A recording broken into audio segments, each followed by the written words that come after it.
नमस्कार, हमारे चैनल पर आपका बहुत बहुत स्वागत है। मेरा नाम है आनंदमयी। अनुग्रह नारायण और श्री कृष्णा सिन्हा के बीच की सच्चाई कुछ और ही थी। दो प्रतिद्वंदी बिहार के सीएम के उम्मीदवार भूमिहार बनाम राजपूत की लड़ाई। एक तरफ संबंध और दूसरे तरफ प्रतिष्ठा।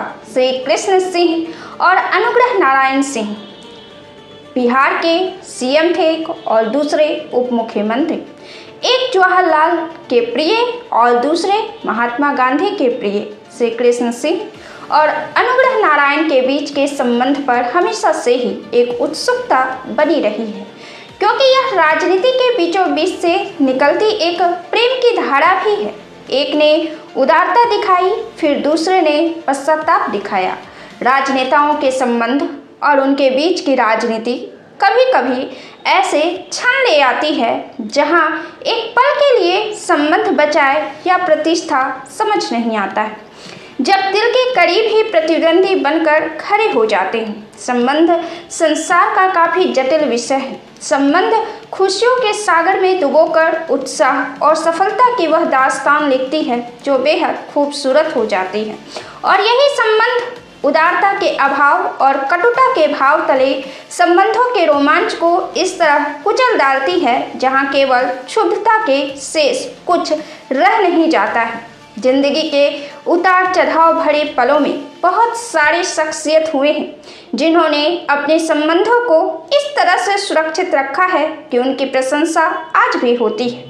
और आज हम संबंधों की इसी कड़ी में बात करने जा रहे हैं अनुग्रह नारायण और श्री कृष्ण सिन्हा के बारे में। कल्पना कीजिए कि कोई शख्स अपने प्रतिद्वंदी के लिए अपने भारी भरकम शरीर को लेकर सीढ़ियों से दौड़ते हुए उनसे मिलने पहुंचा। कितना स्नेह और कितनी सरलता रही होगी। श्री कृष्ण सिन्हा के इस व्यवहार के बाद अनुग्रह नारायण फूट फूट कर रो पड़े। यह बात तब की है जब अनुग्रह नारायण को राजपूत समुदाय का समर्थन हासिल था और श्री कृष्ण सिन्हा को राजपूत समुदाय का। 1957 का बिहार विधानसभा चुनाव था और इस चुनाव में केबी सहाय के लोगों ने दोनों नेताओं के बीच विभेद पैदा करने की कोशिश की और इस मिशन के माध्यम बने अनुग्रह नारायण के बेटे सत्येंद्र नारायण सिंह। अनुग्रह बाबू चुनाव लड़ना नहीं चाहते थे, लेकिन उन्होंने श्री बाबू के खिलाफ चुनाव लड़ा और इस चुनाव में श्री कृष्ण सिन्हा ने जीत हासिल की। तब अनुग्रह बाबू उनसे मिलने उनके घर पहुंचे और यह बात जब कृष्ण सिन्हा को पता लगी तो वे सीढ़ियों से दौड़ते हुए उनसे गले मिलने आए। गले मिलकर सिन्हा ने कहा कि यह दुश्मनी यहीं खत्म करो। अनुग्रह बाबू ने कहा कि मुझसे भूल हुई, मैं उकसावे में आ गया। राष्ट्रीय जनता दल के नेता शिवानंद तिवारी ने दोनों नेताओं के संबंध पर कहा कि दोनों के बीच कमाल का भरोसा और आदर था। जब साल 1946 में कांग्रेस की सरकार बनी थी तो श्री बाबू सीएम बने थे और फिर अनुग्रह बाबू कैबिनेट मंत्री थे। इस दौरान कमेटी भी बनी थी एक, जिसमें 10 से 11 सदस्य थे।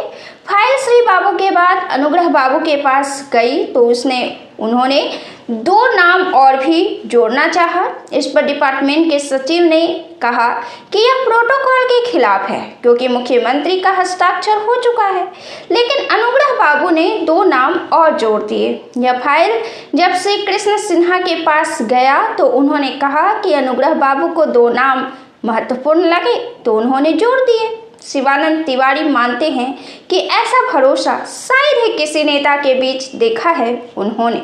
संबंध जहां अच्छे होते हैं वहां लड़ाने भिड़ाने वाले की फौज भी आ ही जाती है। इन दोनों के खिलाफ भी यह षड्यंत्र हुआ, मगर शिवानंद तिवारी यह मानते हैं कि इनके बीच कोई टकराव नहीं था। जाति के नाम पर अगर कोई भी काम करवाना चाहते थे तो अनुग्रह बाबू और श्री सिन्हा दोनों मिलकर उसे गोल गोल घुमा देते थे। स्वजातीय बंधु अगर कोई काम जाति के नाम पर करवाना चाहते थे तो अनुग्रह बाबू कह देते थे कि श्री कृष्ण सिन्हा के पास जाइए और श्री कृष्ण सिन्हा कह देते थे कि अनुग्रह बाबू के पास जाइए। अनुग्रह बाबू के पोते यानी कि सत्येंद्र नारायण के बेटे निखिल कुमार दिल्ली पुलिस कमिश्नर और राज्यपाल भी रह चुके हैं। निखिल के मन में भी अपने बाबा और श्री बाबा की कुछ स्मृतियां अब तक बसी हुई हैं। वो कहते हैं जब मेरे बाबा का जुलाई 1957 में निधन हुआ तो अपने घर पर श्री बाबू को फूट फूट कर रोते हुए देखा। माँ को जैसे बाप किसी बेटी को गोद में बैठा कर समझाता है, वैसे मैंने समझाते हुए देखा है। उन दिनों आज की तरह कैमरे का बोलबाला नहीं था, इसलिए वो तस्वीरें अछूती रह गई, नहीं तो आज की तारीख में वो तस्वीरें एपिक होती।